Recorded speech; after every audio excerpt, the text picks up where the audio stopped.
கர்த்தருடைய நாமத்துக்கு மகிமை உண்டாவதாக. மீண்டும் ஒரு ஆசீர்வதிக்கப்பட்ட கர்த்தருடைய நாளிலே, வாரத்தின் முதலாவது நாள், தேவனை ஆராதிக்கிற தொழுது கொள்ளுகிற நாளிலே இதுவரை தேவனை ஆண்டவரை ஆராதனை செய்தோம், தொழுது கொண்டோம், அற்புதமான சாட்சிகளை கேட்டோம். கர்த்தர் உயிருள்ளவர், ஜீவனுள்ளவர், ஜீவிக்கிறவர், நம்மை விசாரிக்கிற தெய்வம் என்பதை நாம் விசுவாசித்து அவருடைய சமூகத்தில் அமர்ந்திருக்கிறோம். இந்த நாளிலே தேவனுடைய வார்த்தைக்குள்ளே நாம் கடந்து செல்ல போகிறோம். இதனாலே தியானத்திற்காக நாம் திருப்பிக் கொள்வோம். 1 கொரிந்தியர் 10வது அதிகாரம் 13வது வசனத்தை நாம் திருப்பிக் கொள்வோம். அதை வாசிப்பதற்கு முன்பதாக ஒரு சில காரியத்தோடு கூட நாம் கடந்து வரப்போகிறோம். 1 கொரிந்தியர் 10வது அதிகாரம், புதிய ஏற்பாட்டிலே 236வது பக்கம், 13வது வசனம். அதை நாம் திருப்பி வைத்துக் கொண்டு நாம் அது இந்த நாளிலே நாம் தேவனுடைய வார்த்தைக்கான ஆதாரமான வார்த்தைகள். இன்றைக்கு நம்மை தேவன் சில வேளைகளில் வனாந்தரமான வழியில நம்ம நடத்தி சொல்லுவார். என்ன வழி? என்ன வழி? யாருக்காவது தெரியுமா? வனாந்தரம் தெரியுமா? வனாந்தரமான வழியில நம்ம சில வேளையில நடக்க வேண்டிய சந்தர்ப்பங்கள், சூழ்நிலைகள் நமக்கு இருக்கும் அல்லது வரும். அப்படிப்பட்ட சூழ்நிலையில அந்த வனாந்தர பாதையில இருந்து நம்ம வெளியே வருவதற்கு அல்லது அதிலே இருந்து நாம தப்பிக்கொள்ளுவதற்கு வழிகளை நாம் தேடுவோம். சில வேளையில நம்ம பார்க்கிறோம், வேதத்துல இஸ்ரவேல் ஜனங்களை ஆண்டவர் வனாந்தர வழியை நடத்தினார். ஆகார் என்கிறதான அந்த அடிமை பெண்ணை தேவன் வனாந்தரத்திலே நடத்தினார். அவர்களுக்கு தேவன் அந்த வனாந்தர பாதைகளாக இருந்தாலும் அதில் சில வழிகளையும் தேவன் அவர்களுக்கு ஏற்படுத்தி வைத்திருந்தார். ஆகையினாலே இந்த காலங்களிலே வாழ்ந்து கொண்டிருக்கிற நானும் நீங்களும் நமக்கு வனாந்தரத்துக்குள்ளே பிரயாணப்பட்டு போக ரொம்ப பிடிக்குமா? எத்தனை பேருக்கு பிடிக்கும்? வனாந்தரத்துல அதுல என்ன இருக்காது? ஒரு மரம் இருக்காது, தண்ணி இருக்காது, பக்கத்துல எந்த விதமான வீடுகள் இருக்காது, நம்மளோட பேசுறதுக்கு ஒரு மனுஷன் இருக்க மாட்டான். ஒரு வனாந்தரமான ஒரு தனிமையான சூழ்நிலைகள் அங்கே வனாந்தரத்திலே காணப்படும். இந்த வனாந்தரமான வாழ்க்கை நமக்கு வனாந்தரத்துல போய் இருந்தா மாத்திரம் அல்ல, நம்ம வீடுகளிலேயும் நம்ம வனாந்தரமான வாழ்க்கைக்குள்ளே நாம் கடந்து போற சூழ்நிலைகள் நமக்கு வரலாம். ஒருவேளை நம்முடைய பிள்ளைகளுடைய திருமணத்தை குறித்து யோசிச்சு நீங்க வனாந்தரத்துல காணப்படலாம். ஏதோ ஒரு வருமானம், வேலையை குறித்து யோசிச்சு தனிமையா உட்கார்ந்து என்ன பண்றது, என்ன இந்த காரியத்துக்கு எப்படி நான் தலை தூக்க முடியும் என்று சொல்லி ஒருவேளை யோசிக்கிற ஒரு சூழ்நிலைகள் உங்களுக்கு வனாந்தரமாய் காணப்படலாம். அல்லது ஏதோ ஒரு கடன் பிரச்சனையினால, ஏதோ ஒரு தீராத வியாதியினால, ஒரு நிந்தையினால, ஒரு அவமானத்தினால, அல்லது ஏதோ பிள்ளைகளுடைய காரியத்தை குறித்த ஏதோ ஒரு காரியத்துக்காக நீங்க வனாந்தரமான ஒரு சூழ்நிலையில நீங்க அமர்ந்திருக்கலாம். எப்படி இந்த வனாந்தரத்துல இருந்து அல்லது இந்த சூழ்நிலையில இருந்து நான் எப்படி தப்பிக்கொள்ள முடியும் என்று சொல்லி பல விதத்துல நீங்க முயற்சி பண்ணலாம். நான் வாசிப்போம். 1 கொரிந்தியர் 10வது அதிகாரம் 13வது வசனத்தை நான் வாசித்து கேட்போம். மனுஷனுக்கு நேரிடுகிற சோதனை அல்லாமல் வேறே சோதனை உங்களுக்கு நேரிடவில்லை. பாருங்க, இன்னைக்கு நமக்கு சோதனைனாலே நமக்கு எல்லாருக்கும் ரொம்ப கஷ்டம் இல்லையா? சின்ன பிள்ளைகளுக்கு தான், பெரியாக்களுக்கு தான். என்ன இப்ப ஸ்காலர்ஷிப் வரப்போகுது. என்னுடைய மகளிடத்துல கேட்டா சொல்லுவா, ஷைனி டேடா எப்பத்தான் டேடா இந்த ஸ்காலர்ஷிப் வச்சு முடிக்க போறாங்க. காலையில 6 மணிக்கு அவன் ஸ்கூலுக்கு போகணும், பின்னர் 3:30 மணிக்கு வீட்டுக்கு வரணும். அவருக்கு அது அந்த என்ன சொல்றது, சோதனைனாலே ஒரு பயமா இருக்கு. அது மாதிரி நமக்கும் நம்ம வாழ்க்கையிலையும் சோதனை நமக்கு ரொம்ப வேதனையை கொண்டு வரும் என்று நாம் நினைக்கிறோம். ஆனா இங்க வேதம் சொல்கிறது, மனுஷனுக்கு நேரிடுகிற சோதனையை அல்லாமல் வேற சோதனை உங்களுக்கு நேரிடவில்லை. நம்ம வாழ்க்கையில சோதனை வரும் பொழுது ஒருவேளை அதை நாம் பார்த்து நம்ம பலவீனப்படுவோமானால், இந்த வேதம் நமக்கு சொல்கிறது. தொடர்ந்து வாசிப்போம். சோதனையை நேரிடவில்லை, தேவன் உண்மையுள்ளவராய் இருக்கிறார். உங்கள் திராணிக்கு மேலாக நீங்கள் சோதிக்கப்படுவதற்கு அவர் இடப்படாமல் சோதனையை தாங்கத்தக்கதாக சோதனையை கூட அதற்கு தப்பித்துக் கொள்ளும்படியான போக்கையும் உண்டாக்குவார். நான் என்னுடைய சாட்சியை உங்களுக்கு நான் சொன்னேன். எனக்கு ஒரு பெரிய சோதனையா இருந்துச்சு. இவ்வளவு ரூபாய் பணத்தை நான் எப்படி கட்டி முடிக்க போறேன்ற ஒரு சோதனையா இருந்துச்சு. ஆனா இந்த சோதனை எல்லாமே மனுஷனுக்கு தான் நேரிடுவது. இந்த சோதனையை உங்களுக்கு நேரிடுற பொழுது அதுல இருந்து தப்பித்துக் கொள்வதற்கு திராணியை அல்லது வழியையும் தேவன் வைத்துக் கொண்டே நமக்கு அந்த சோதனைகளை அனுமதிக்கிறார் என்று சொல்லியும் நாங்கள் பார்க்கிறோம். சோதனையோடு கூட தப்பித்துக் கொள்ளக்கூடிய போக்கை அதுக்கு ஒரு வழியையும் தேவன் நமக்கு என்ன செய்திருக்காரா, உண்டு பண்ணி இருக்கிறார். ஆகையினாலே இந்த வனாந்தர வாழ்க்கையில நமக்கு வருகிற சோதனையில இருந்து நாம் ஜெயப்படும்படியாய் அல்லது அதில இருந்து நாம் தப்பித்துக் கொள்ளும்படியாய் அதில இருந்து நமக்கு ஒரு நல்ல வழி திறக்கப்படும்படியாய் நானும் நீங்களும் விரும்புகிறோம். வேதத்துல நான் இன்னும் ஒரு பகுதியை வாசிப்போம். ஆதியாகமத்தின் புத்தகம் 16ஆம் அதிகாரம் 1-2 வாசிப்போம். ஆதியாகமம் 16:1-2 வசனங்களை வாசிக்கிற பொழுது மிகவும் அருமையான ஒரு சம்பவத்தை அதில் நாம் பார்க்க முடியும். தயவு செய்து சீக்கிரமா திருப்பிக் கொள்ளுங்கள். ஆதியாகமம் 16:1 நான் பார்க்கிறோம். ஆபிரகாமுக்கும் மனைவி சாராளுக்கும் அடிமை பெண்ணாகிய அங்கே இருந்த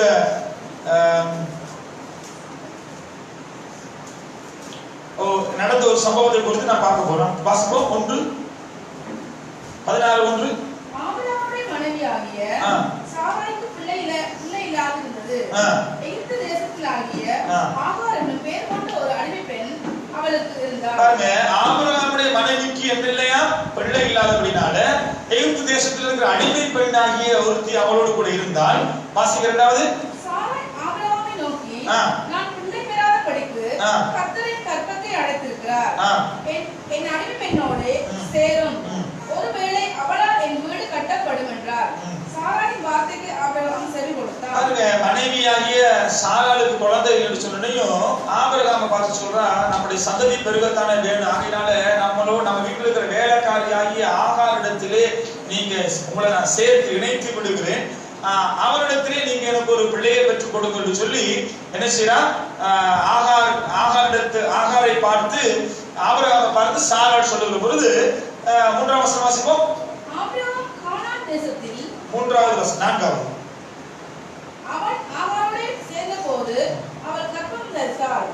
அவள் தான் கர்ப்பவதியானதை கண்டபோது தன் நாச்சியாரை அற்பமாய் எண்ணினாள். பாருங்க, வேலைக்காரியாக இருந்த ஆபிரகாமோடு இணைத்து அவளுக்கு ஒரு குழந்தை பெறுகிற பொழுது அவள் கர்ப்பம் தரிக்கிற பொழுது நாச்சியார் என்று சொல்லப்படுகிறதான அங்கே சாராள் அவளை பார்த்து அற்பமா எண்ணினாள். 6ஆம் வசனம். அதற்கு ஆபிரகாம் சாராயை நோக்கி, இதோ உன் அடிமை உன் கைக்குள் இருக்கிறாள், உன் பார்வைக்கு நலமானபடி அவளுக்கு செய் என்றான். அப்பொழுது சாராய் அவளை கடினமாய் நடத்தினபடியால் அவளை விட்டு ஓடி போனான். பாருங்க, இந்த நடக்கிற சம்பவத்தை பாருங்க. ஆபிரகாமுடைய சந்ததி பெருக வேண்டும் என்று சொல்லி சாராள் என்ன செய்யறான்னா, அடிமை பெண்ணாக இருக்கிற அந்த ஆகாரை கொண்டு ஆபிரகாமோடு இணைக்கிற பொழுது ஆபிரகாம் அதற்கு விரும்பி ஒரு குமாரனை பெரும்படியாக அவள் கற்பம் தரிக்கிறாள். அதன் பின்பதாக இவள் மணலி என்பதாக இருக்கிறபடினாலே இந்த சாராள் இந்த ஆகாரை மிகவும் கடினமாக நடத்துகிற பொழுது அவள் என்ன செய்கிறாள், ஆபிரகாமிடத்திலே போய் அதை முறையிடுகிறார். இப்படி என்ன நடத்துறா 5ஆம் வசனத்துல பார்க்கலாம். அந்த அடிமை பெண் உம்முடைய மடியிலே கொடுத்தேன், அவள் கர்ப்பவதியானதை கண்டு என்னை அற்பமா எண்ணுகிறார் என்று அங்கே சாராளுக்கும் ஆகாருக்கும் ஒரு சின்ன முறுகல் ஏற்படுகிறது. பின்பதாக 6ஆம் வசனத்திலே பார்க்கிறோம், அவள் இவளை கடினமாக நடத்தினபடினால் சாராள் அவளை கடினமாக நடத்தினபடியால் அவள் அவளை விட்டு ஓடி போனாள். அல்லேலூயா. ரைட். 8ஆம் வசனத்தை வாசிப்போம். சாராய் அடிமைப்பெண்ணாகிய ஆகாரே எங்கே இருந்து வருகிறார்? 7ஆம் வசனத்தை வாசிங்க.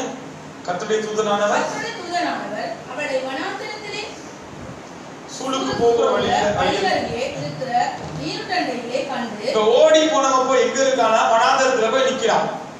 வனாந்தரத்துல நிக்கிற பொழுது என்ன நடக்குது? 8ஆம் வசனத்துல சாராயின் அடிமை பெண்ணாகிய ஆகாரே எங்கே இருந்து வருகிறாய், எங்கே போகிறாய் என்று கேட்டான்.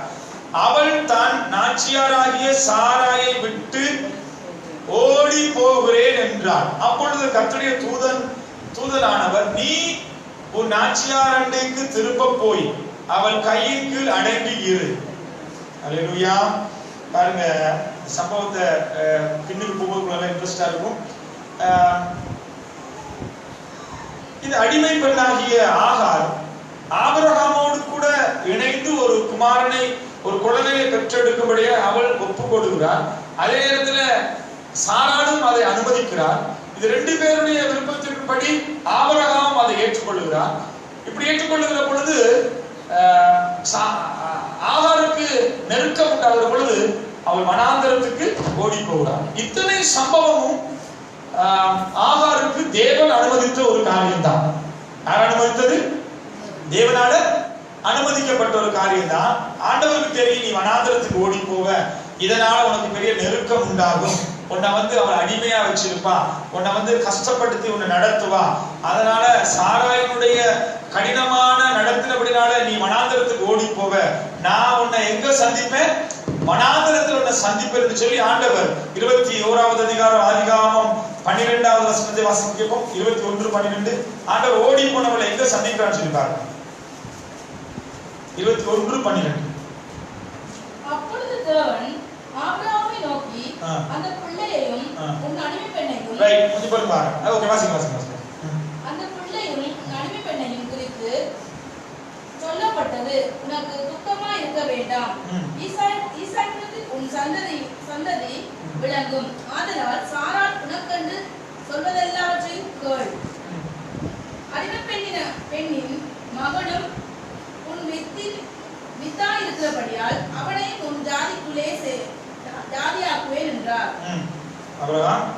ஆபிரகாம் அதிகாலையிலே எழுந்து அப்பத்தையும் ஒரு துருத்தி தண்ணீரையும் எடுத்து ஆகாருடைய தோளின் மேல் வைத்து பிள்ளையையும் ஒப்பு கொடுத்து அவளை அனுப்பிவிட்டான்.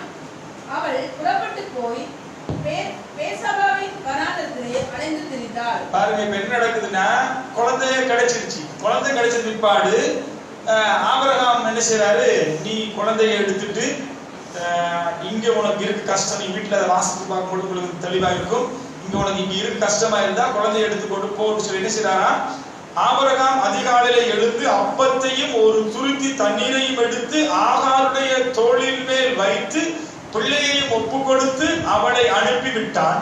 அவள் புறப்பட்டு போய் பேர்செபாவின் வனாந்தரத்திலே அலைந்து திரிந்தாள். என்ன நடக்குது? இந்த ஆகார் இடம் கொடுத்தால், சாராருடைய விருப்பத்துக்கு ஆகார் இடம் கொடுத்தால், ஆபிரகாமும் இடம் கொடுத்தான். குழந்தை பிறந்தது, குழந்தையோடு கூட நெருக்கங்கள் உண்டானது.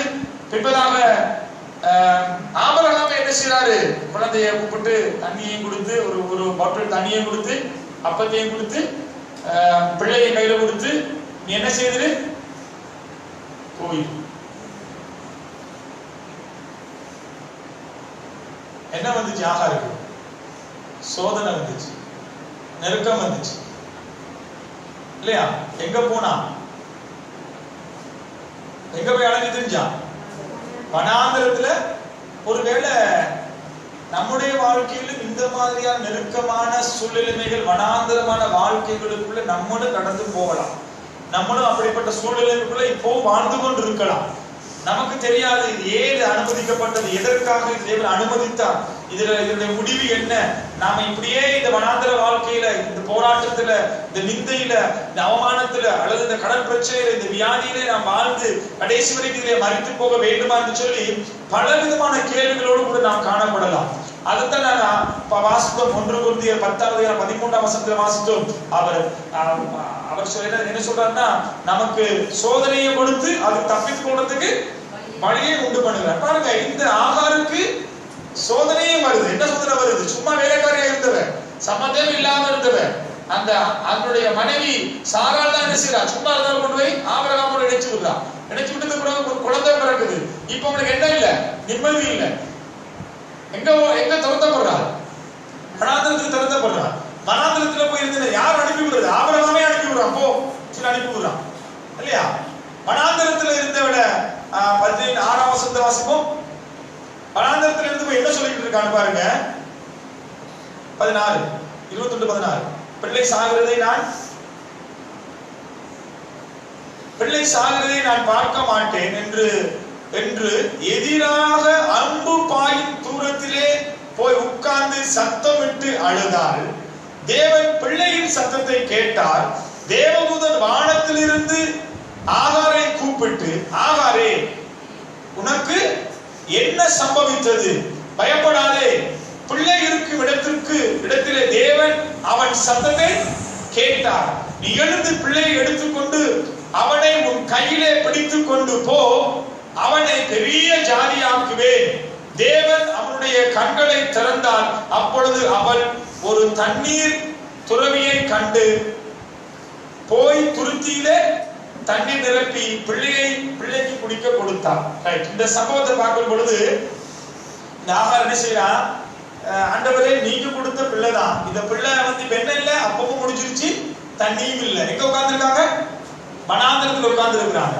என்ன பண்ணப்பட்டிருக்கா? துரத்தப்பட்டிருக்கிறான் இல்லையா? அவ நம்பினவன், அவனுக்கு கடைசி வரைக்கும் பாதுகாப்பேன்னு சொல்லி பொருத்தனை பண்ணின ஆபிரகாம் சாரால் கடினமா நடத்தினபடினால அவருடைய எதிர்காலம் எல்லாமே ஒரு கேள்விக்குறியா இருந்தது. எல்லாத்தையும் தூக்கி போட்டு என்ன செய்யறான்? அவள் பிள்ளையை எடுத்துக்கிட்டு வனாந்தரத்துல போய் அழகு திரிகிற பொழுது என்ன செய்யறான்? சாப்பாடு முடிஞ்சிருச்சு, தண்ணி முடிஞ்சிருச்சு. இப்ப பிள்ளை சாகுறத நான் என்ன செய்ய மாட்டேன், என்னால பார்க்க முடியாது. அம்பு பாய்கிற தூரத்து அளவுல பிள்ளை அங்க போட்டுட்டு அவ என்ன செய்யறான்? தூரத்துல உட்கார்ந்து இருக்கிறான். இங்க என்ன நடக்குதுன்னா, இந்த சூழ்நிலையில ஆகார் அழுது கொண்டிருந்தால், ஆனா கர்த்தர் யாருடைய சத்தத்தை கேட்டாரா? யாருடைய சத்தத்தை கேட்டாரு? பிள்ளையுடைய சத்தத்தை தான் கேட்டு ஆண்டவர் என்ன செய்யறாரு? இறங்கி வரார்.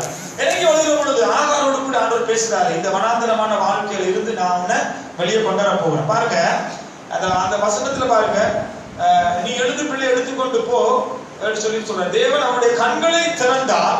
அப்பொழுது அவள் ஒரு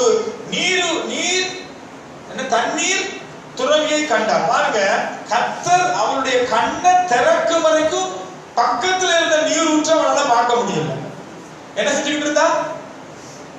தண்ணி இல்ல, அப்பம் இல்ல, பிள்ளை சாக போகுது, எல்லாரும் கைவிட்டுட்டாங்க, என் வாழ்க்கையில் எல்லாமே தோல்வி ஆகிருச்சு, நான் எங்க போவ, யார் என்ன உதவி செய்வாங்க, இந்த வனாந்தர வாழ்க்கையில நான் மாண்டு போறேன்னு சொல்லி என்ன செஞ்சா? அழுதுகிட்டு உட்கார்ந்து இருக்கிறா.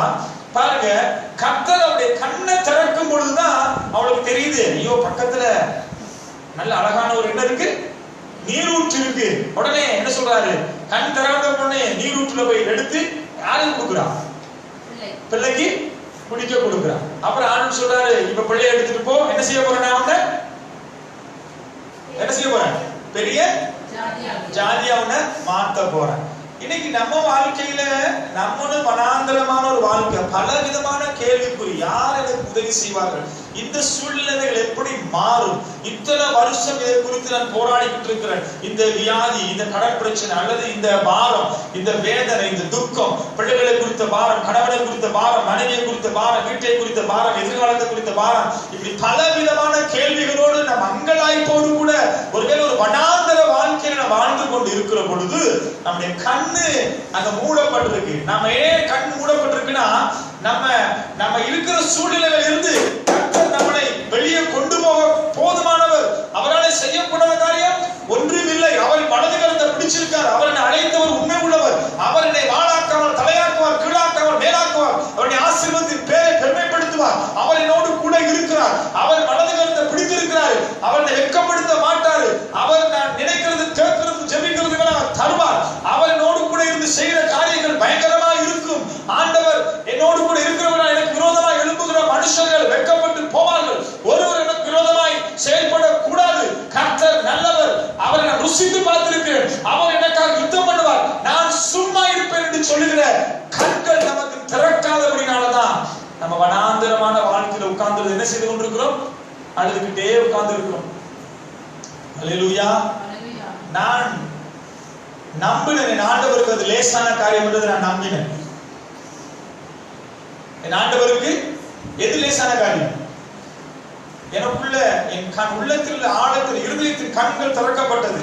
அறிக்கை பண்ண ஆரம்பிச்சு, ஆண்டவரே நீங்க பாத்துக்கிறீங்க, ஆண்டவர் உங்களுக்கு இது லேசான காரியம். நம்ம வாழ்க்கையில நம்ம தேவனை சார்ந்து அவரோடு கூட நம்ம ஆளுகிற பொழுது நம்ம என்ன செய்கிறோம், நம்ம பலப்படுகிறதுக்கு அது நமக்கு போதுமானதா இருக்கு. ஆகினாலே இந்த ஆகாருக்கு கொடுக்கப்பட்ட சோதனை காலங்கள் கடைசி முடிவு என்ன வந்துச்சுன்னா, மரணமான ஒரு சூழ்நிலைக்குள்ள அவர் போயிருந்தான், கைவிடப்பட்ட ஒரு சூழ்நிலைக்குள்ள காணப்பட்டான். ஆனா அந்த சூழ்நிலையிலும் கூட அவள் என்ன செய்யறாருன்னு சொன்னா, தன்னுடைய கண்கள் தேவனை நோக்கி பார்க்க முடியாதபடிக்கு, தேவனுடைய இயற்கைக்கு அப்பாற்பட்ட வல்லமையை உணரக்கூடாதபடிக்கு, தேவனாலே செய்யக்கூடிய அதிசயமான ஆச்சரியமான காரியங்களை அவளால் உணரக்கூடாதபடிக்கு என்ன மறைக்கப்படுகிறது, கண்ணு மறைக்கப்படுது. வனாந்தரத்துல நீரூற்று, அவ்வளவு அழகான ஒரு நீரூற்று ஆண்டவர் அவளுக்காக வச்சிருப்பாரா இருந்தா, அந்த நீரூற்று அவளால் பார்க்க முடியல.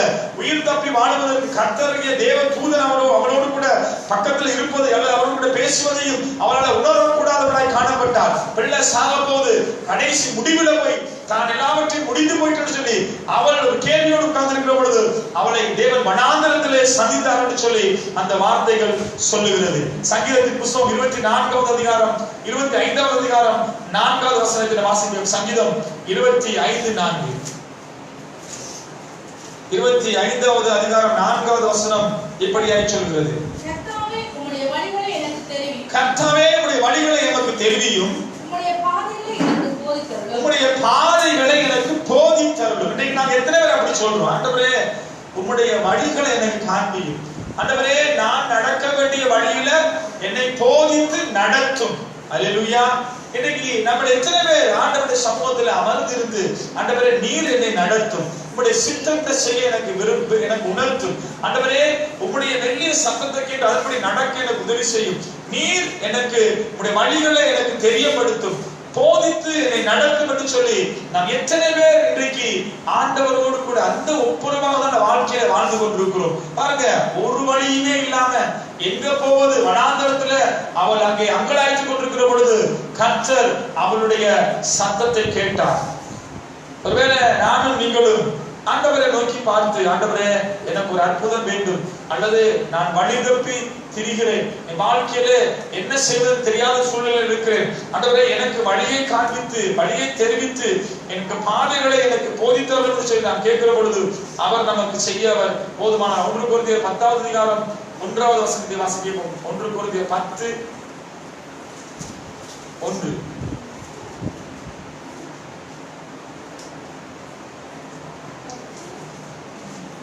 10:1. இப்படி இருக்க சகோதரரே, நீங்கள் எவைகளை அறிய வேண்டும் இருக்கிறேன் என்றால், நம்முடைய பிதாக்கள் எல்லாரும் மேகத்துக்கு கீழாய் இருந்தார்கள், எல்லோரும் சமுத்திரத்தின் வழியாக. நம்முடைய பிதாக்கள் யார்? ஆபிரகாமின் தேவன், ஈசாக்கின் தேவன், யாக்கோபின் தேவன் என்று சொல்லி நம்ம சொல்ற ஆபிரகாம், ஈசாக்கு, யாக்கோபு நம்முடைய முன் பிதாக்கள் என்ன செஞ்சாங்கன்னா, நாங்க அறிஞ்சு கொள்ள வேண்டுமா? யார் அறிஞ்சு கொள்ளணும்? நானும் நீங்களும்.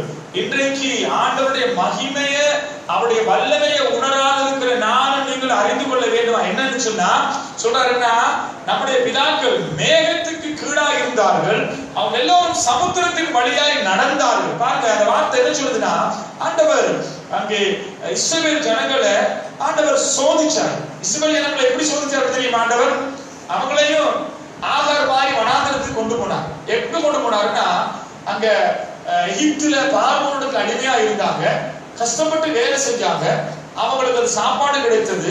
ஆனா அந்த 3 நேரம் சாப்பாடு கிடைச்சாலும் அவங்க அடிமையா இருக்கிற பொழுது சுகமா இருந்தவங்களை ஆண்டவர் என்ன செய்யறாரு, நடத்திக்கிட்டு போறாரு, வனாந்தரத்துக்குள்ள கொண்டு போறாரு. கொண்டு போகிற பொழுது அங்கே சொல்லுகிறார், அங்க 2 சம்பவம் நடக்குது. ஒன்று, அவர்கள் மேகத்துக்கு கீழ் இருந்தார். எது மேகம் என்று சொன்னா, வனாந்தரத்துல அவங்க பகலில நடக்கிற பொழுது தேவன் நமக்கு எப்படி இருந்தார்? அவங்களுக்கு மேக ஸ்தம்பமா இருந்தார். வனாந்தரத்துல நம்ம போகும் பொழுது பகல்ல பயங்கர சூடா இருக்கும், காலை எப்படி இருக்கும், கொதிக்கும், காலை வைக்க முடியாது. என்ன செய்யும், மண் அப்படியே சூடா இருக்கும், நிழல் இருக்காது. எங்கடா நீங்க அந்த அனுபவம் உங்களுக்கு இருக்கோ தெரியல, கடல் கரையில கடல்ல நீங்க நடக்கிற பொழுது, கடற்கரை ஓரத்துல மணல்ல நீங்க கால் வைக்கிற பொழுது பயங்கரமா சூடு. 10, 12 மணி 1 மணிக்கு காலை வச்சா சூடு நிக்க முடியாது.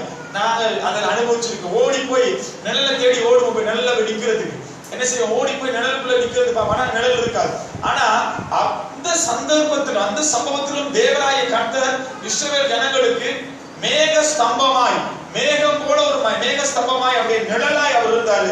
அந்த மேகத்துடைய நிழலுக்குள்ள அவங்க நடந்தார்களாம். சமுத்திரத்தின் வழியா செங்கடலை பிரிச்சு சமுத்திரத்தின் வழியா கூட நடக்க பண்ணினார்களாம். பாருங்க எந்த சூழ்நிலை நிகழ்ச்சினா நான் பார்க்கிறோம். சிவந்த சமுத்திரத்துக்கு முன்பதாக யாத்திராமன் புஸ்தகம் 14ஆம் அதிகாரம் 16, 13 வாசிக்கிற பொழுது யாத்திராமன் திருப்பிக்குள்ள யாத்திராமம் 14ஆவது அதிகாரம் 16, 13 மிகவும் அருமையான வார்த்தைகள் அந்த பகுதி சொல்கிறது.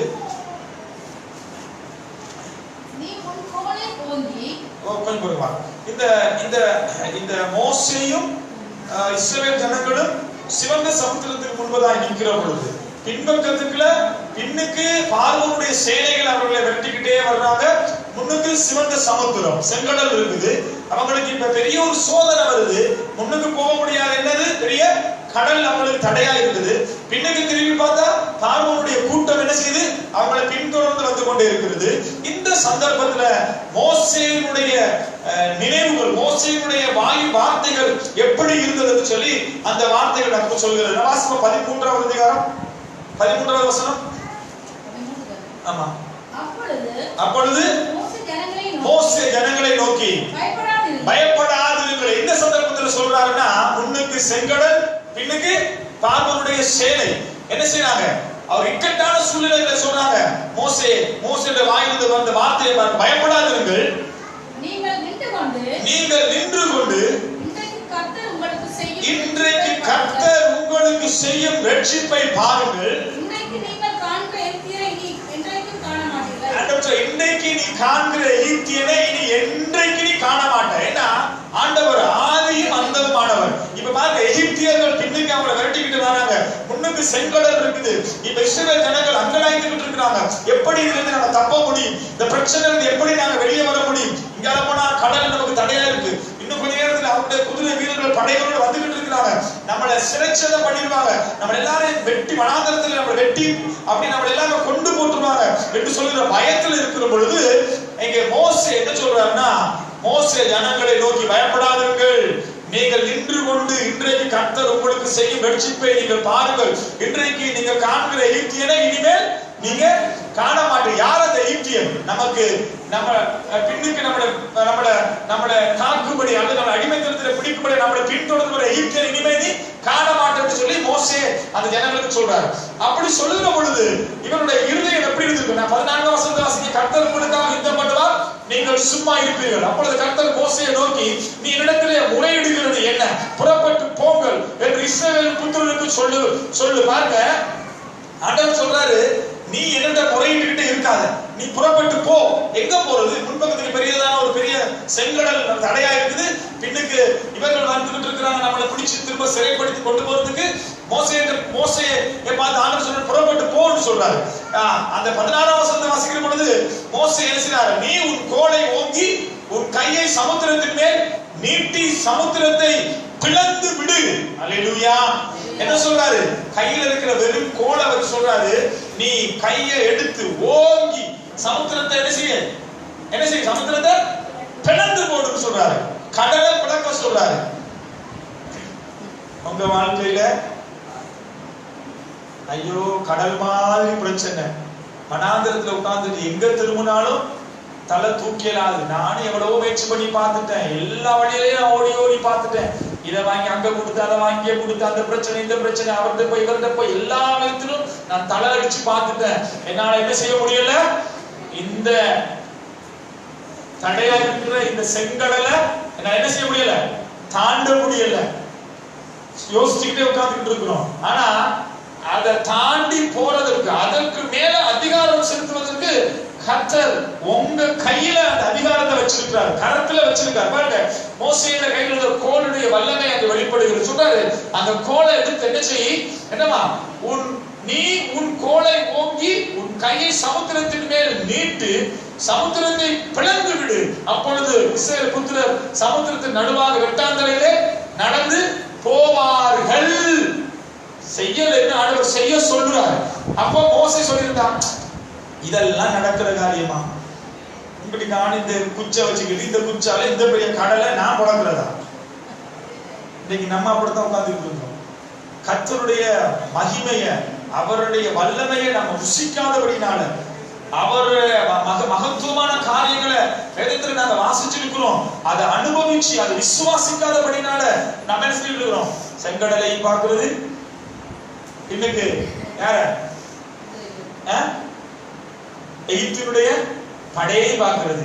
நமக்கு அழிவு ஒண்ணு, கடல்ல பாய்ச்சி சாகணும், இல்லாட்டி இவன்கிட்ட வெட்டுப்பட்டு சாகணும். ரெண்டு பேர்ல எது உங்கள் சாய்ஸ்? ஆனா ஆண்டவர் சொல்றாரு மேல் வசனத்துல பாருங்க, கர்த்தர் உங்களுக்காக யுத்தம் பண்ணுவார், நீங்க சும்மா இருப்பீங்க. அதனாலதான் பாஸ் நாம சும்மாவே இருக்கிறோம், அவர் பண்ணிட்டு போகட்டும். அதனாலதான் நாங்க ஒண்ணுக்கு நாங்க ஜெபிக்க மாட்டோம், வேதத்தை வாசிக்க மாட்டோம், வசனத்தை அறிக்கை பண்ண மாட்டோம். என்ன நமக்கு அதெல்லாம் எங்களுக்கு வேண்டாம். அவர் சொல்ற நான் யுத்தம் பண்ண, நீ சும்மா இரு. இந்த சும்மா இருன்ற வார்த்தை தான் இன்னைக்கு எல்லாரையும் சும்மா இருக்க வச்சிருக்கு இல்லையா? ஆனா ஆண்டவர் சொல்றாரு, நீ சும்மா இரு, ஆனா விசுவாசத்தோட சும்மா இரு. எப்படி இருக்கணும்? விசுவாசிச்சுக்கிட்டு சும்மா இருக்கணும். ஆண்டவர் பார்த்துக்கிடுவாரு, ஆண்டவர் யுத்தம் பண்ணுவாரு, எனக்கு ஜெயம் தருவாரு, என் வாழ்க்கையில் அவர் சந்தித்து கொடுப்பார் சொல்லி பாருங்க. அப்படி இருக்கணும். அப்பொழுது மோசே என்ன செய்றாரா? புறப்பட்டு போகணும்னு சொன்னே அது கீழ்பகுதியில் வாசிக்கிற பொழுது அங்கே அவங்க சமுத்திரத்தை ரெண்டாம் பிளக்குறாங்க. நம்ம எதை பார்த்து பார்த்து பயந்து பயந்து இருந்தோமோ அதை மேற்கொள்வதற்கு, சமுத்திரத்துல நடந்து செல்வதற்கு நம் தேவன் என்ன செஞ்சாரா? நமக்கு போதுமானவராய் இருந்தார். அதான் சொல்றோம், வனாந்தரத்துல அவர் நம்முடைய ஆதி பிதாக்கள், நம்முடைய இஸ்ரவேல் ஜனங்கள் மேகத்துக்கு கீழே நடந்தாங்க, சமுத்திரத்திற்குள்ள நடந்து போனாங்க. இதெல்லாம் நம்ம கேட்கிற பொழுது நம்ம வாழ்க்கையில ஏற்படுகிற பிரச்சனைகள், பாடுகள், போராட்டங்கள், நிந்தைகள், அவமானங்கள், பல விதமான கேள்விக்குறிகள் எல்லாத்துக்கும் பதில் எங்க இருக்குன்னா உங்க கையில தான் இருக்கு. எங்க இருக்கு? உங்க கையில தான் இருக்கு. தமிழ்ல நல்ல ஒரு பழமொழி சொல்லுவாங்க, வெண்ணைய என்ன சொல்லுவாங்க, கையில வச்சுக்கிட்டு என்ன செய்யறாங்க? தேடிக்கிட்டு இருக்கிறாங்க. கையில அதிகாரத்தை ஆண்டு கொடுத்திருக்காங்க. இந்த அதிகாரத்தை நாம் எடுத்து பயன்படுத்துகிற பொழுது நமக்கு ஜெயம் உண்டாகிறது. ஆமென். பாருங்க, இன்றைக்கு காணும் இந்த எகிப்தியரை இனிமே நீ காண மாட்டேன்னு சொல்லிட்டார். பாருங்க, இந்த வனாந்தர வாழ்க்கை எதற்கு இந்த செங்கடல்? அவங்களுக்கு அன்னைக்கு போராட்டம் வனாந்தரமா இருந்துச்சு, ஆகாருக்கு. இஸ்ரவேல் ஜனங்களுக்கு போராட்டம் செங்கடலும் எகிப்துமா இருந்துச்சு. நமக்கு என்ன போராட்டம்? நமக்கு செங்கடல் ரூபத்துல ஒண்ணு வந்திருக்கு, வனாந்தர ரூபத்துல ஒண்ணு வந்திருக்கு.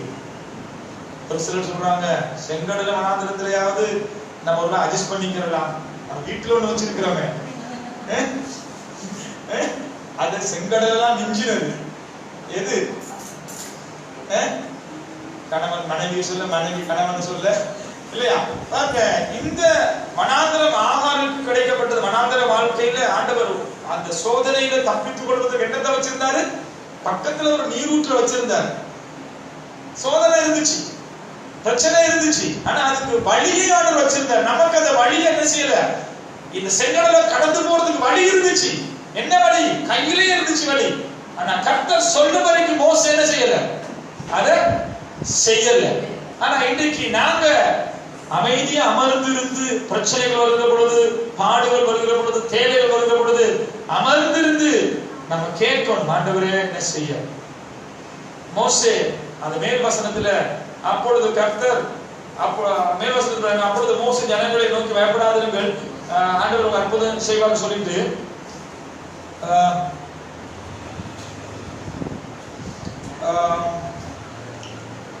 வசனம் வாசிக்க நினைக்கிறேன். அவர்கள் முறையிட்டார்கள் வசனம் பண்றது இல்லையா? 16.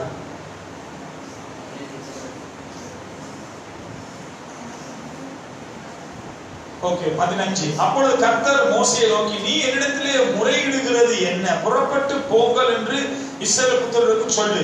நாம என்ன செய்யறோம்? முறையிட்டுக்கிட்டே இருக்கிறோம். என்ன முறையீடு? ஜெபம் தான். காலையில எழுப்புனா ஜெபம் ஜெபம் ஜெபம் ஜெபம் ஜெபம் தான். ஆனா ஜெபம் பண்ணிட்டு அங்கேயே உட்கார்ந்துரு சொல்றாரு. ஏன் முறையிட்டுக்கிட்டே இருக்கிற? எடுத்து போ. கையில் இருக்கிற கோலை எடுத்து பயன்படுத்தி சமுத்திரத்தில் அடி, அதை பிளர், அதுல நடந்து போன்னு சொல்றாரு. நாங்க என்ன செய்யறோம்? நம்ம ஜெபம் என்ன ஜெபம்? காத்து அடிச்சுக்கிட்டே இருக்கும். இந்த நேரம் ஜெபிக்கும் பொழுது அப்படியே பெருசா வருவோம், அப்புறம் போயிடும். இப்ப இங்க என்ன சொல்றாருன்னா, நீ முறையிட்டுக்கிட்டே இருக்காத. கிரியை இல்லாத விசுவாசம் என்னது? செத்தது.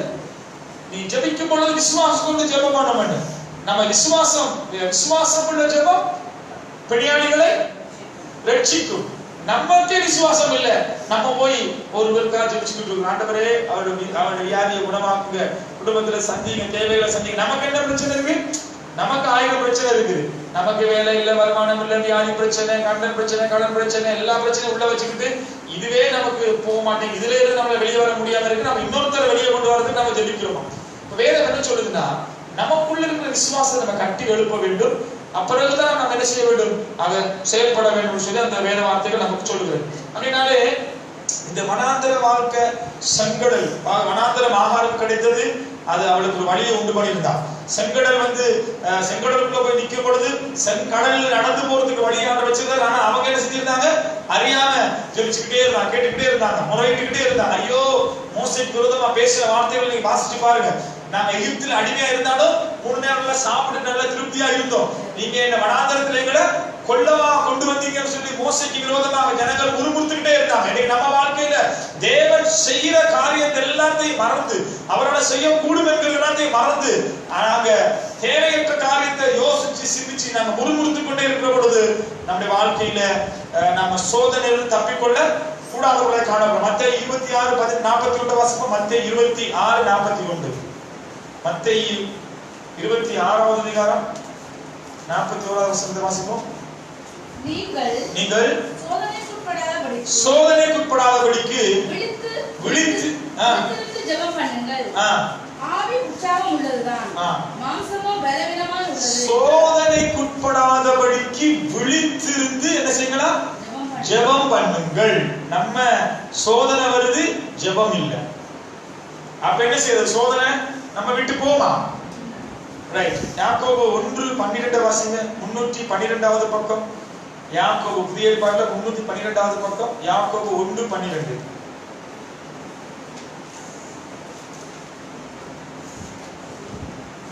312வது பக்கம். யாக்கோபு 1:12. சோதனையை சகிக்கிற மனுஷன் பாக்கியவான். அல்லேலூயா. நமக்கு சோதனையே வேண்டாம் சொல்றோம். சோதனை வந்தா என்ன பிரச்சனை? சோதிக்காம நம்ம இருக்கணும். சோதிக்கப்படுறது நமக்கு என்ன இல்லை? விருப்பமே இல்லை. அப்ப சோதனையை நாம சகிக்கிறது தான் நமக்கு பாக்கியம் சொல்லுகிறது. இந்த சோதனை நமக்கு எப்படி வரும் பாருங்க. 1 சாமுவேல் 7வது வசனம். 347வது பக்கம். பழைய ஏற்பாட்டுல 1 சாமுவேல் 7வது அதிகாரம் 7வது வசனம். குறித்துக் கொள்ளுங்க. 347வது பக்கம். 1 சாமுவேல் 7வது அதிகாரம் 7வது வசனம் வாசிப்போம். இஸ்ரவேல் புத்திரர் மிஸ்பாவிலே கூடி வந்ததை பெலிஸ்தர் கேள்விப்பட்ட போது, பெலிஸ்தரின் அதிபதிகள் இஸ்ரவேலுக்கு விரோதமாய் எதிர்த்து வந்தார்கள். அதை இஸ்ரவேல் புத்திரர் இஸ்ரவேல் கேட்டு பெலிஸ்தர்கள் நிமித்தம் என்ன செஞ்சானா? பயப்பட்டு. 1 சாமுவேல் 7வது அதிகாரம் 7வது வசனம். பழைய ஏற்பாட்டுல 347வது பக்கம். அந்த வசனத்தை வாசிக்கிற பொழுது, இஸ்ரவேல் புத்திரருக்கு விரோதமாக மிஸ்பாவில கூடி வந்த பெலிஸ்தியர் வந்திருக்கான்னு கேள்விப்பட்ட பொழுது இஸ்ரவேல் புத்திரர் என்ன செஞ்சாங்கன்னா? பயந்தார்கள். நம்ம வாழ்க்கையில் ஏதோ ஒரு சின்ன பிரச்சனையை கேட்டு நம்ம என்ன செஞ்சிருவோம்? பயம் நமக்கு வந்துடும். ஏதாவது ஒரு காரியம் சின்னதா, பிள்ளைக்கு லைட்டா கொஞ்சம் காய்ச்சல் அடிச்சாலே கொரோனா நாளையில என்ன நடக்குது? பயம் வந்துடுது இல்லையா? கரண்ட் பில்லு காரணம் கண்டா பயம், தண்ணி பில் காரணம் கண்டா பயம் இல்லையா? இப்படி பல காரியத்தை குறித்து நமக்குள்ள பயம் நமக்கு இருந்துகிட்டே இருக்கும். ரைட். 10ஆம் வசனத்தை வாசிங்க. 7:10. பயம் உண்டாயிற்று. சாமுவேல் சர்வாங்க தகனபலியை செலுத்துகையில் பெலிஸ்தர் இஸ்ரவேலின் மேகம் யுத்தம் பண்ண நெருங்கினார்கள். கர்த்தர் மகா பெரிய இடிமுழக்கங்களையும் பெலிஸ்தர் மேல் அந்நாளிலே விளங்க பண்ணி அவர்களை கலங்கடித்ததினால் அவர்கள் இஸ்ரவேலுக்கு முன்பாக முன்பாக பட்டு விழுந்தார்கள். பாருங்க, இவங்களுக்குள்ள பிரச்சனை வருதுன்னு சொல்லி கேள்விப்பட்டோன்னே அவங்க பயந்தாங்க. பயந்துட்டு சும்மா இருக்கல. பாருங்க, 7ஆம் வசனம் சொல்றாரு, இவங்க வந்தாங்க, விரோதமா எதிர்த்து வந்தாங்கன்னு சொல்லி அதை இஸ்ரவேல் புத்திரர் கேட்டு பெலிஸ்தியரின் நிமித்தம் பயப்பட்டு என்ன செய்யறாங்க? பயப்பட்டு சாமுவேலை நோக்கி, உம்முடைய தேவனாய கர்த்தர் எங்களுக்கு பெலிஸ்தியரின் கைக்கு நீங்களாக்கி ரட்சிக்கும்படி எங்களுக்காக அவரை நோக்கி ஓயாமல் வேண்டிக் கொள்ளும் என்றார்கள். இப்ப பிரச்சனை வரும் பொழுது பயந்து நம்ம உட்கார்ந்து இருக்க கூடாது. தேவ சமூகத்துல போய் அமர்ந்திருந்து தேவனிடத்துல நம்ம வேண்டிக் கொள்ள வேண்டும். அப்பொழுது சாமுவேல் பால் குடிக்கிற ஒரு ஆட்டுக்குட்டியை பிடித்து அதை கர்த்தருக்கு சர்வாங்க தகன பலிகளை செலுத்தி இஸ்ரவேலுக்காக கர்த்தரை நோக்கி வேண்டிக் கொண்டான். கர்த்தர் அவனுக்கு மறுமொழி அருளி செய்தார். சாமுவேல் சர்வாங்க தகன பலிகளை செலுத்துகையிலே பெலிஸ்தியர்கள் இஸ்ரவேல் மேல் யுத்தம் பண்ண நெருங்கினார்கள். கர்த்தர் மகாபெரிய இடி முழக்கங்களை பெலிஸ்தியர்கள் மேல் அந்நாளிலே முழங்க பண்ணி அவர்களை கலங்கடித்ததினால் அவர்கள் இஸ்ரவேலுக்கு முன்பதாக பட்டு விழுந்தார்கள். அல்லேலூயா. இந்த வேத வசனம் என்ன சொல்கிறதுன்னா, நம்ம பிரச்சனை வரும் பொழுது தேவ சமூகத்துல போய் இருந்தா மாத்திரம்தான் நமக்கு என்ன கிடைக்கும்? என்ன கிடைக்கும்? பதில் கிடைக்கும். பாருங்க, பெலிஸ்தியர்னா ஒரு பெரிய ஜாதி, பெரிய சேனை, இஸ்ரவேலுக்கு விரோதமா யுத்தம் பண்ண வர்றாங்க. கேள்விப்பட்டவன் என்ன செஞ்சான்? ஐயோ, பெலிஸ்தியர்களுக்கு விரோதமா வந்துட்டான். பயம் உண்டாயிட்டது. பயந்தவன் என்ன செய்யல? ஓடி ஒளிஞ்சு போய் அமர்ந்து இருக்கல, சோர்ந்து போய் இருக்கல. என்ன செய்யறாங்க? தேவனிடத்துல போய் என்ன செய்யறாங்க? முறையிடுறாங்க. முறையிட்ட பொழுது கர்த்தர் இயற்கைக்கு அப்பாற்பட்ட ஒரு வல்லமை அனுப்புறாரு. என்ன தடுக்கிறாருன்னா, மகா பெரிய இடி முழக்கங்களை பெலிஸ்தியர்கள் மேல் அந்நாளிலே முழங்க பண்ணினார். யுத்தம் எல்லாம் கிடையாது. நீ சும்மா இரு, ஜெபம் பண்ணிட்டு சும்மா இரு. பெலிஸ்தியரை துரத்தி அடிக்கிறதுக்கு தேவன் பயன்படுத்தின ஆயுதம் எது? தேவதூதர்கள் அனுப்பினாரா? தேவதூதர்கள் பட்டயத்தோட வாளோட இறங்கி சண்டை பிடிச்சாங்களா? இயற்கைக்கு அப்பாற்பட்ட ஒரு வல்லமை அங்க கடந்து வருது. என்னது? பெரிய இடி முழக்கத்தோட என்ன செய்ய? பெலிஸ்தியருக்கு மேல பெரிய இடி முழக்கத்தை முழங்க பண்ணினார். இடி விழும் பொழுது நீங்க நிப்பீங்களா வழியில? ஒரு பெரிய கூட்டம் வந்திருக்கு உங்களுக்கு விரோதமா, நீங்க என்ன செய்வீங்க? வீட்டுக்குள்ள உட்கார்ந்து இருக்கிறீங்க. உங்க வீட்டை சுத்தி முற்றுகை போட்டுட்டாங்க. வீட்டை சுத்தி இருக்காங்க. வீட்டுக்குள்ள என்ன செய்ய போறாங்க? மத்தவங்கள தாக்க போறாங்க. நீங்க உள்ள இருந்து ஜெபிக்கிறீங்க. ஜெபிக்கும் பொழுது ஆண்டவர் என்ன செய்றாரு? உங்களுக்காக என்ன தள்ள போறாரு? வெளியால ஒரு பெரிய இடி முழக்கத்தோட பெரிய ஒரு சத்தத்தை உண்டு பண்ணி இவங்க எல்லாம் பயந்து என்ன செய்யறாங்களா? அவங்களுக்கு முன்னுக்கு என்ன செஞ்சாங்களா? அவங்களுக்கு முன்பாக பட்டு விழுந்தார்கள். பாருங்க, வசனத்தை பாருங்க. பெலிஸ்தியர்கள் மேல் சுத்தி நெருக்கினார்கள், யுத்தம் பண்ண நெருக்கினார்கள். கர்த்தர் மகா பெரிய இடி முழக்கங்களை பெலிஸ்தியர்கள் மேல் அந்நாளிலே முழங்க பண்ணி அவர்களை கலங்கடித்ததினால் அவர்கள் இஸ்ரவேலுக்கு முன்பதாக பட்டு விழுந்தார்கள். இடி முழக்கத்துல பட்டு என்ன செஞ்சாங்களா? கருகி போய் இடி முழக்கத்தை இடியில மாட்டினா எப்படி இருக்கும்? எப்படி இருக்கும் இடியில மாட்டினா? எத்தனை பேர் வந்தாங்கன்னு தெரியாது. நீங்க உள்ள உட்கார்ந்து இருக்கிறீங்க. உள்ள உட்கார்ந்து என்ன செய்றீங்க?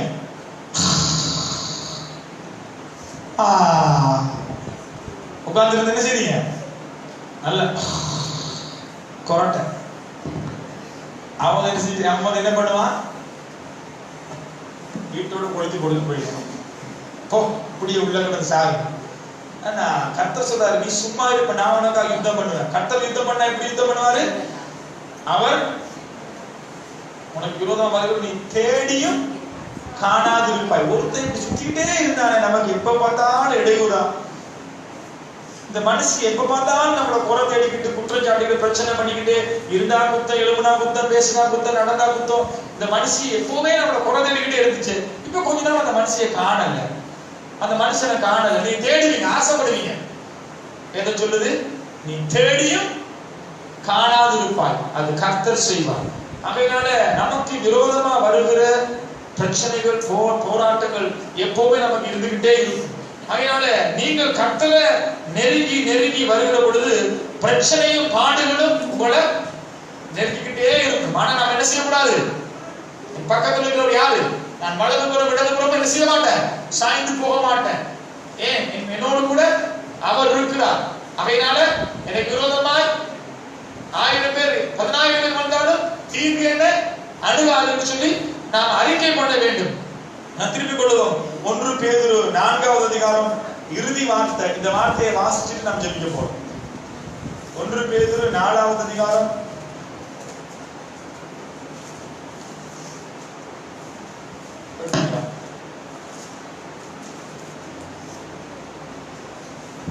பேதுரு 4:13-14. கிறிஸ்துவின் மகிமை வெளிப்படும் போது நீங்கள் களி கூர்ந்து மகிழும்படியாக அவருடைய பார்வைக்கு நீங்கள் பங்காளிகளானால் சந்தோஷப்படுங்கள். நீங்கள் கிறிஸ்துவின் நாமத்தின் நிமித்தம் நிந்திக்கப்பட்டால் பாக்கியவான்கள். ஏனென்றால் தேவனுடைய ஆவியாகிய மகிமையுள்ள ஆவியானவர் உங்கள் மேல் தங்கி இருக்கிறார். அவர்களாலே தூசிக்கப்படுகிறவர் உங்களாலே மகிமைப்படுகிறார். இது பாருங்க 4 என்ன வசனம் வாசிச்சீங்க? 4வது அதிகாரம்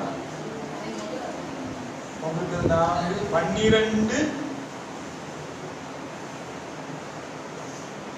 பிரியமானவர்களே, உங்களை சோதிக்கும்படிக்கு உங்கள் நடுவில் பற்றி எரிகிற அக்கினியை குறித்து ஏதோ புதுமை என்று திகையாமல் கிறிஸ்துவின் மகிமை வெளிப்படும் பொழுது நீங்கள் கலிந்து மகிழும்படியாக அவருடைய பாடுகளுக்கு நீங்கள் பங்காளியானால் சந்தோஷப்படுங்கள். ரைட். அந்த வசனம் என்ன சொல்லுதுன்னா, பிரியமானவர்களே, உங்களை சோதிக்கும்படி உங்களை சுற்றி உங்கள் நடுவிலே பற்றி எரிகிற அக்கினியை குறித்து ஏதோ புதுமை என்று திகைக்க வேண்டாம். உங்களை சுத்தி ஒரு பெரிய பிரச்சனை அக்கினி மாதிரி உங்களை சுத்தி எரிச்சுக்கிட்டே இருக்கும். என்னவா? ஆகையினால அதை குறித்து நீங்க என்ன செய்ய வேண்டாம்? என்ன செய்ய வேண்டாம்? என்ன செய்ய வேண்டாம்? வாசிங்க. நீங்க எல்லாரும் சேர்ந்து வாசிங்க. வசனத்தை எல்லாரும் சேர்ந்து சத்தமா 12. ஒரு ஆள் இல்ல, எல்லாம் சேர்ந்து வாசிங்க. உங்களை சோதிக்கும்படி உங்கள் நடுவில் பற்றி எரிகிற அக்கினியை குறித்து ஏதோ புதுமை என்று தெரியாமல் கிறிஸ்துவின் மகிமை வெளிப்படும் போது நீங்க வாசிக்காதீங்க. ரைட். திரும்ப வாசிங்க. 12. சபையார் எல்லாரும் சேர்ந்து சத்தமா.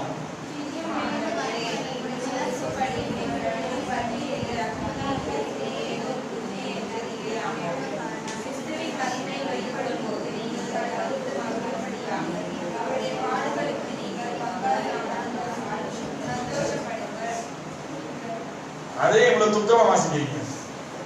சந்தோஷப்படுங்கன்றத கூட இவ்வளவு துக்கமா வாசிக்கிறீங்க. நம்ம சுத்தி இருக்கிற பிரச்சனை எப்பேற்பட்ட பிரச்சனை, அது அக்கினி மாதிரி உங்களுக்கு சுத்தி உங்களை பற்றி எரிந்து கொண்டு இருந்தாலும் வேதம் என்ன சொல்லுது? அதை குறித்து நீங்க என்ன செய்ய வேண்டாம்? பயப்படாம என்னவா? சரி, திகையாமல் இருக்கணும்னு சொல்றாரு இல்லையா? 4 10 தொடக்கம் 12 வாசிங்க. அதே அதிகாரத்துல அவனவன் பெற்ற வரத்தின்படியே 4 10 12 அம்மா.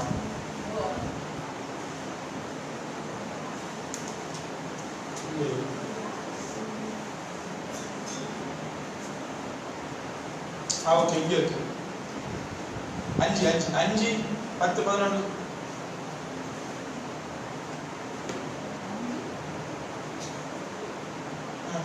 அஞ்சாவது யார்?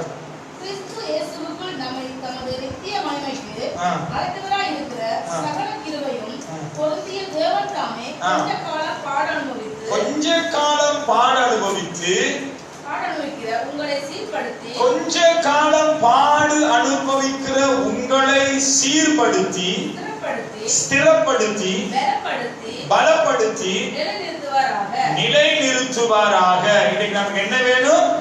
நம்மள சீர்படுத்தணும், ஸ்திரப்படுத்தணும், பலப்படுத்தணும், நிலைநிறுத்தணும். நம்ம இன்னைக்கு என்ன இல்ல, சீர் இல்லாம இருக்கிறோம், கோணலும் மாடலுமா இருக்கிறோம். வாழ்க்கையில என்ன இல்ல, நடையில சீர் இல்ல, பேச்சுல சீர் இல்ல, பார்வையில சீர் இல்ல, செயல்ல சீர் இல்ல. சீர்னா உங்களுக்கு புரியுதா? நான் சொல்றது தமிழ் புரியுதா? புரியுதா? சொல்றாரு கொஞ்ச காலம் பாடு அனுபவித்து. நாம் ஏற்கனவே வாசித்தோம், சோதனை எல்லாமே இருக்கு. சோதனையிலிருந்து தப்பித்துக் கொள்வதற்கு என்ன வச்சிருக்காரா? வழி வச்சிருக்காரா? இதுல இருந்து கொஞ்ச காலத்துக்கு இந்த சோதனைகளை இருந்து என்ன செய்ய, நம்ம பாடுகளை அனுபவிக்கிற உங்களை சீர்படுத்தி ஸ்திரப்படுத்தி பலப்படுத்தி நிலைநிறுத்துவாராக. அவருக்கே மகிமையும் வல்லமையும் சதா காலங்களிலும் உண்டாயிருப்பதாக. ஆமென். அல்லேலூயா. அப்ப நானும் நீங்களும் முகம் கொடுத்து கொண்டிருக்கிற இந்த பிரச்சனை எவ்வளவு காலத்துக்கு? எவ்வளவு காலத்துக்கு? இந்த சோதனை, இந்த வனாந்தர வாழ்க்கை, இந்த கேள்விக்குறி, இந்த பிரச்சனை, இந்த வியாதி, இந்த கடன் பாரம், இந்த கடன் நெருக்கம், நம்முடைய எல்லா கேள்விகளுக்கும் பதில் எப்ப கிடைக்குமா? ஒரு கொஞ்ச காலத்துல ஆண்டவர் அதை நமக்கு தர இருக்கிறார் இல்லையா?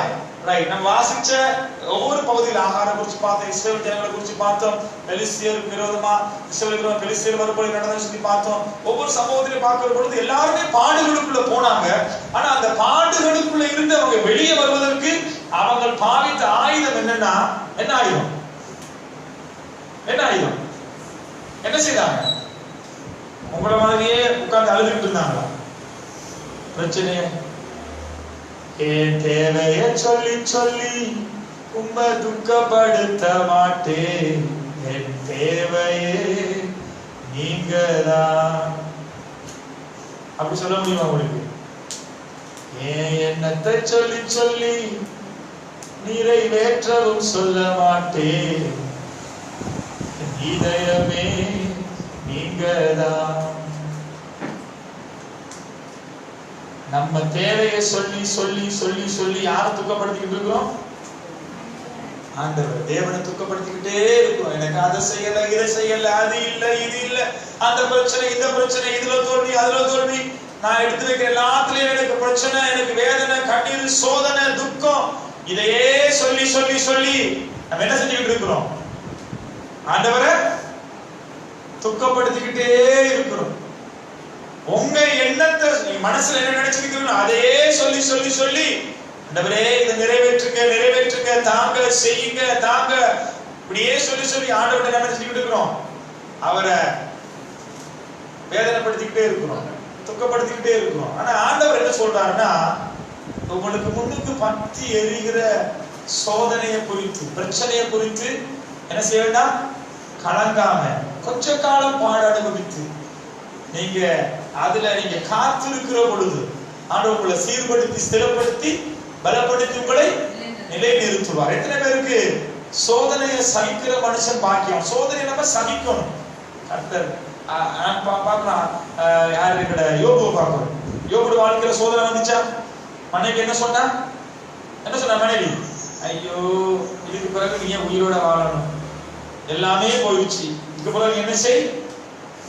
இவ்வளவு காலமே நம்பி இருந்த கடவுள் கடவுளே இல்ல, தெய்வமே இல்லைன்னு சொல்லி அவரை தூசிச்சு விட்டுட்டு நீயும் செத்து போயிருச்சுன்னு சொல்லி சொல்றான் மனைவி. யோபு சொல்றான், அடியே பைத்தியக்காரி மாதிரி பேசுறிய, நம்ம பேசுற மாதிரி. நம்ம வீட்டுல சொல்லுவோம் இல்லையா, மனைவி ஏதாவது சொன்னா, அடியே பைத்தியக்காரி மாதிரி பேசுறீங்க. வாசிச்சு பாருங்க. கர்த்தரிடத்துல நன்மையை பெற்றுக்கொண்டனா தீமையை பெற்றுக்கொள்ள கூடாதோ? கர்த்தர் கொடுத்தார், கர்த்தர் எடுத்தார், கர்த்தருக்கே ஸ்தோத்திரம் சொல்றோமா? அப்படி சொல்றோமா? நாம் என்ன செஞ்சு கொண்டிருக்கிறோம்? எந்த நாளும் கர்த்தர் கொடுத்ததுக்கு ஸ்தோத்திரம் சொல்றது இல்ல, எடுத்ததுக்கு முறுமுறுத்துக்கிட்டே இருப்போம். சம்பாதிச்சுக்கிட்டு தான் வாரான் இந்த மனுஷன், ராத்திரி பகலா வேலை செய்யலாம், ஞாயிற்றுக்கிழமை எப்படா சர்ச்சு முடியும், உடனே ஓடி போய் ஒரு ஹாஃப் டே இன்னொரு வேலையை பார்க்கறது. வருது வருமானம், ஆனா ஒண்ணும். ஒரு சில வீட்டுக்காரரு போனா 3 நாளைக்கு கூட தான் வீட்டுக்கு வருவாங்க. Night day night day day and night, night and day, night and day, day day night, day day day night. எப்ப பார்த்தாலும் வீட்டுக்காரர் வேலை, வீட்டுக்காரர் வேலை. ஆனா என்ன இல்ல, என்ன இல்ல வீட்டுல, என்ன இல்ல வீட்டுல, என்ன இல்ல, எண்ணெயும் இல்ல, மாவும் இல்ல. ஆனா வருமானம்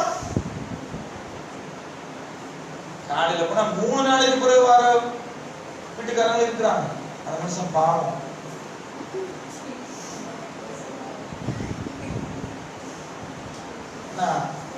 சொல்லுது, கையின் பிரயாசத்தை நீ சாப்பிடுவாய், உனக்கு பாக்கியமும் நன்மையும் உண்டாயிருக்கும். கையின் பிரயாசத்துல உனக்கு பாக்கியம் இருக்கா, நன்மை இருக்கா? உழைச்சி உழைச்சி ஓட்ட பானையில போடுறியா, ஓட்ட பையில போடுறியா, கொத்தர் பைக்குள்ள போடுறியா? உழைச்சு வந்து வட்டி கட்டுறியா, உழைச்சு வியாதிக்கு செலவழிக்கிறியா, உழைச்சு உன் பணம் உன்னிடத்துல இருந்து தேவையில்லாத காரியத்துக்கு நீ செலவழிச்சுக்கிட்டு இருக்கிறியா? ஆண்டவர் சொல்றாரு, கர்த்தர் நம்முடைய கையின் பிரயாசத்தை ஆசீர்வதிக்கிற தேவன். விதைச்சாதான் என்ன செய்யலாம்? அறுக்கலாம். விதைக்கிறியா?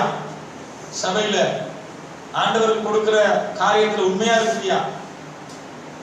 2000 3000 ஒரு நாளைக்கு சம்பளம், 5 நாளைக்கு கிடைக்கும்னா 10,000 ரூபாய். தேவனுக்கு கொடுக்கிற காரியத்துல நம்ம உண்மையா இருக்கிறோம். ஆண்டவர் சொல்றாரு, தசமபாகத்திலே காணிக்கையிலே நீ சோதிச்சு பாருங்க. கரெக்டா நம்ம சம்பாத்தியத்துல நம்ம தேவனுக்கு கொடுக்கிற பொழுது தேவன் நம்மை ஆசீர்வதிக்கக்கூடிய தேவனா இருக்கிறார். கண்ணா அவருடைய வாழ்க்கையில நான் நிறைய விஷயத்தை நான் கேட்டுக்கிட்டே இருக்கிறேன். அவர் எந்த நாளும் தசமபாகம் போடுவார். நீங்க புக் எடுத்து பார்த்து தெரியும், எவ்ரி சண்டே ஒரு 500 ரூபாய் சரி கொண்டு போட்டுருவாரு. அவர்கிட்ட கேட்டேன், சொன்னார், ஐயோ மாஸ்டர் வேலை செய்ய முடியாம இருக்கு, அவ்வளவு வேலை. அதான் ஞாயிற்றுக்கிழமை எனக்கு வேலை செய்ய வேண்டியதா இருக்கு. சர்வீஸ் முடிஞ்சோடனையும் எல்லாம் க்ளீன் பண்ணி வச்சுட்டு ஓடி போற வேலைக்கு. ஆனா அந்த அளவுக்கு வேலை. ஏன்னா கர்த்தருக்கு நம்ம கொடுக்கிற பொழுது கர்த்தர் அதை எப்படி கொடுப்பாரா? 100 திருப்பி கொடுப்பாரா? நம்ம வாழ்க்கையில நம்ம தேவனுக்கு கொடுக்கிறதுல, நம்ம நேரத்தை கொடுக்கிறதுல, ஜெப நேரங்கள், தேவனுக்கு கொடுக்கிற டைமை நம்ம கொடுக்கணும். அதே நேரத்துல தேவனுக்கு நம்ம சம்பாத்தியத்தை தேவனுக்கு கொடுக்கிற காரியத்துக்கு நம்ம உண்மையா இருக்க வேண்டும். நம்ம அப்படி இல்லாத பொழுது நம்ம லட்சமா கோடியா உழைச்சா நம்ம வாழ்க்கையில என்ன இல்ல